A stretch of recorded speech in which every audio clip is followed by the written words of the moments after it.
Yo, what's up? This Sheem Klauf, aka the Big Surf. You're now tuned in to Music Exclusive TV.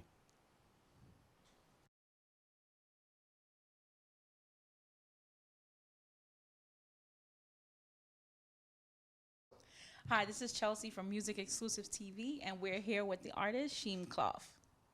How y'all doing? Awesome, awesome. Sheem, now I just want to get into it and say I'm definitely a big fan. I've listened to your music. You have a couple of different singles out there, but your most recent single is Count These Bands. Tell us a little bit about how that song came about. So that song came about because I went to, I was in the studio. It's called the War Room. Shout out to Nigel. Vex is the engineer and the producer. I just happened to walk into the studio and he was playing that beat, and so I was like, oh, I bet it's the vibe. So I just went in the booth and I just freestyled it, like I would like to say, I don't know if you call it freestyling or free thoughting, like Okay. when you re-punching, like you don't write it, but you just keep punching in the verses, Gotcha. but you keep punching in line for line for line, or like 2, 3 lines or 4 lines. So we did that. Then we got to the hook part. I forgot we had a whole different hook. And then, cause I didn't know where the song was from. I knew I heard the beat before on like Eric and Right. Rakim, but I forgot about like the Wayne version of the beat. And then Vex was like, "Yo, bro, you know it'd be cool if you," and he showed me, and I was like, "I bet." Those be the moments, the moments, and you're like, okay, this could probably work, definitely. And I was gonna comment on your hooks as well. You definitely have a talent for delivering hooks as well as the verses, because I see a lot of times now with younger rappers, they just want to get in the booth and just freestyle the whole way through. But this song definitely has that catchy hook that people like. So I applaud you on that. Thank you. For sure, for sure. So I want to, get personal with you a little bit and find out more about you. Of course, Music Exclusives, we're known for digging in a little bit. So I'm just gonna play a little bit of a game, if that's okay. So it's just like a word association. I'm gonna say something. You tell me the first thing that comes to mind, and see how it goes. All right, bet. That's okay? Yeah, That's that's okay? We great. can do that? All right, cool, cool, cool. All right, so the first thing I have on my list here is burgers or glizzies. Pause. That's the first word that come to mind. Pause. Oh man. All right, cool, cool. Pause. All right. So I guess burgers. That's what we're Yeah, going with burgers it. is All right, definitely where we cool. going. Burgers. All right. The next thing I have on here is '90s hip hop. Um, Tupac. Okay, good one. All right. Bronx or Brooklyn? Obviously the Bronx. Obviously the Bronx. Easily and obviously the Bronx. I don't know. There might be some contenders with that one. I don't know. It gets heated. Definitely a heated debate. The When it comes Brooklyn to Rats is too big. That's the problem. that is a problem. That is a This problem is too for big. sure. All right. Tiana Taylor and Iman. I like Tiana Taylor. I like Tiana Taylor, but only reason I'm not gonna say Iman is because I felt he could have showed up better for LeBron during those NBA days. I'm a Bron-sexual. That's what they call it, right? I'm a big LeBron fan. So they recently just split, actually. So they're no longer together. So Hope is lost. Hope is lost. When I mean, see if stuff they- like that, it makes it hard for me to want to get married. no, don't say that. Listen, marriage is still good. I'm still, marriage is still good. People, don't say that. That's horrible. All right, cool. Top 5 rappers that are alive. Top 5 dead or alive. First and foremost, this guy doesn't get the respect he deserves, but Tupac is number 1 for me. Awesome. I would say my number 2, maybe Nas. I can't even give it an order. So I would say Tupac. Tupac is number 1. That's the only one that's gonna be in order. Nas, Big Pun, Wayne, and Drake. Awesome. Definitely all lyricists, for sure. For sure. Yeah. Very cool. Very cool. All right. So I'm going to get back into our questions a little bit. I know you performed recently. I know you said the Rats are big in Brooklyn, but you did perform in Brooklyn for Angela Yee Day, her free concert where she has the key to the city. I mean, what did it feel like performing for your hometown, or how does it usually feel when you perform for, New Yorkers? Because it could be a tough crowd for sure. I want to say it's kind of awkward. Well, it's not awkward. I'd say it's like because New York is a place where you got to prove yourself. Is you just don't get you don't get the mantle. You have to prove yourself over time. People start messing with you. So it's like it's. I feel like doing my performance, they was rocking with me, but they also trying to take in to see if this even resonates with them, if the music even resonates. Right. They're trying to check themselves first. Like, should I be enjoying this? Like, is it okay to like this? But like I said, you have such, your songs are so catchy as far as your hooks. You definitely have the lyricism as well. So it's easy to kind of bop along. You play the song 3-4 times, you're like, oh man, like it's stuck in your head, and you find yourself, or at least I find myself singing along. So, I definitely understand that. And of course, as I said, you've come a long way from Cap and Gown that you put out in 2018 to now, and just listening to a number of your singles, the sound is definitely versatile. Where do you draw that inspiration from as far as switching up your sound and delivery? So when it comes to music, I draw like inspiration from like a bunch of different places. Like from like my all-time favorite singer is Freddie Mercury. Like if you don't know who that is, a lot of people don't know who that is. I don't. I'm not gonna. You don't know who I was Freddie just Mercury gonna is? say yeah. Y'all don't know no, Fre- no, I don't Word? know. No, I don't know. He's held as like top 2 singers, like top 2 rock singers ever. Rock Yeah, singers. see, Yeah. the category got me, but I got you. So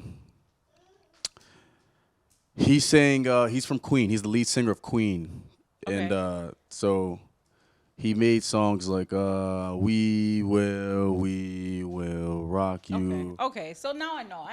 Yeah. That song. Okay. And shit like so. I don't know. I also draw inspiration from like dudes like Kid Cudi, The Weeknd.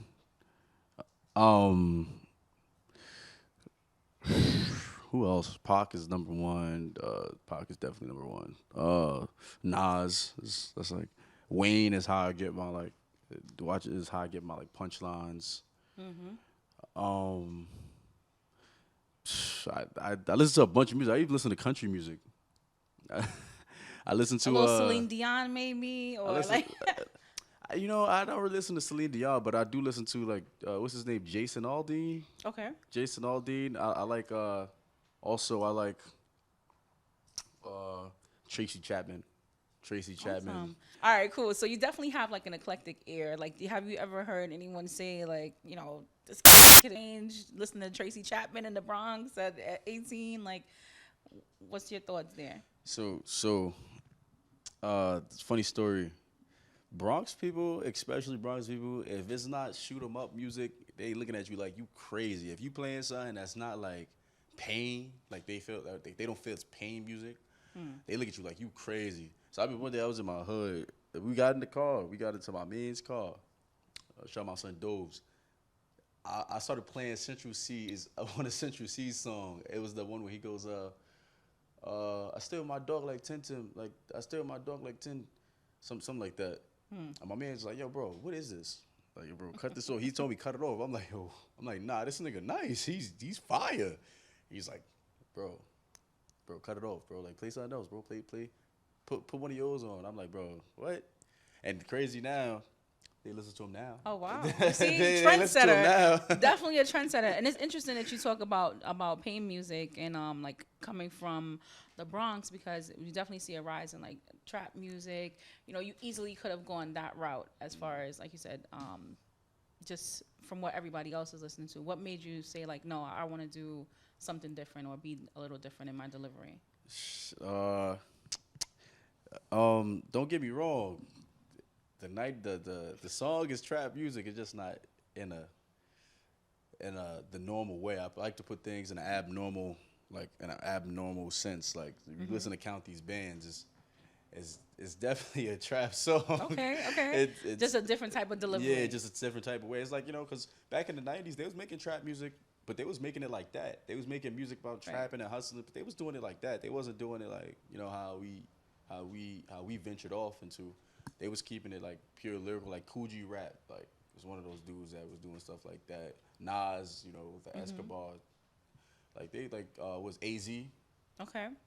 Like, so yeah, so just a different. So just not like the drill trap that we're used to, New York drill. I've always been a like a kid that just made sure I strayed away from the norm. You're Like, going I against the just grain. yeah, There we go. I'll be trying to find these little terms. I'm like, what they be calling it? Yes, going against the grain, which is good because, like I said, in this particular case, it's definitely working out for you. I know you're signed out to One Nation Records with your label mates, Jumi, and also IOJ. How did that come about? So I met the head of One Nation, JP, through my boy J Money. Shout out my man John. John's been riding for me. Riding for me since college. He's been riding for me since we was in college. So I ended up going to BMCC. I only went there for music purposes, and then I met a guy like John who kind of was known in like these Nigerian Afro things, and he would continue when your number was hot. When IOJ had the "Can I get your number?" that was hot. He would make sure every chance he get, he would play my music for JP and IO until like it stuck. And then one day it was like, "Oh, who's this kid?" And then from there. Rest is history. Yeah. See, we got it. So as far as so like I said, you're working a single now and it's doing pretty well. So congratulations again on that. What's next for Count These Bandz, and what's next for you, Sheem Klauf? Count These Bandz. What's next is to get it to 1 million views, and then to 2 million views, and then to 100 million views, and then try to get a diamond plaque out of it. All right, run it up, guys. But for Sheem Klauf, the world is next. Best way I could put that. Awesome, you heard it. Awesome. And where can people find your music? Where can they find you? Touch base. You can find music on all platforms: iTunes, Spotify, Tidal, YouTube. Sheem Klauf, SHEEM space KL. My fault. SHEEM KL UAF. Sheem Klauf.